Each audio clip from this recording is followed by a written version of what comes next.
name is Sierra Ozaki, and I did my service learning project on the English Second Language in Home of Northern Nevada program. I heard of the ELS program last semester and only heard good things about it. Florence Phillips is the founder of the program and has it focused on improving people's life by helping them learn English. The program recruits volunteers who help students with a variety of tasks. Volunteers tutor people who do not know English whatsoever and starts from square one, while others help people apply for jobs and teach them skills regarding the interview process with resumes and how to act during a professional interview. There are also volunteers who do conversational English, which is the category that I was put in. My student's name is İlknur Alsın, and she is from Turkey. She moved to the United States with her husband 7 years ago so he could continue his college career to become an engineering professor. For İlknur, this opportunity with me was to improve her listening and speaking skills. When we first met, we would just have normal conversations about anything we could think of. I would increase the rate in which I was speaking and use slang, and we would see how much of the story she comprehended and what she did not know.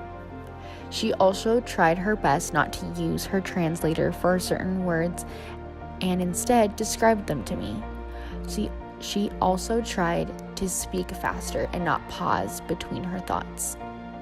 Since we didn't have a guide or course book, İlknur and I got to know each other pretty well, and after a few sessions together, our conversational English speaking meetings turned into just two friends talking about our weeks and venting.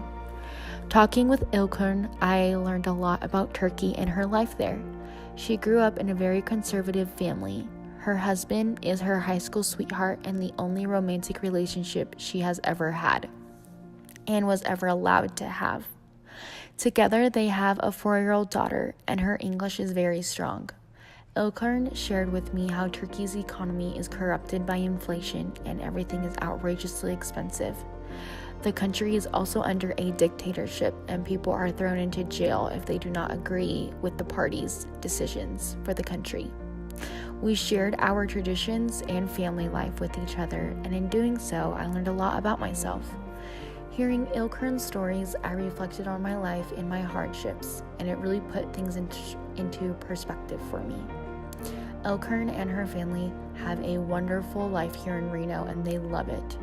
There is a big Turkish community here, and a lot of her friends have also moved here, including her brother. Even though the community is large, that doesn't mean that she doesn't receive discrimination.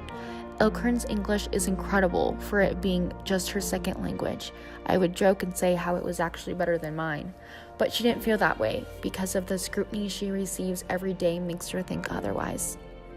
Over the years, as she has gotten older, she did say that the discrimination has decreased, but she also was prepared for it when she first came to America.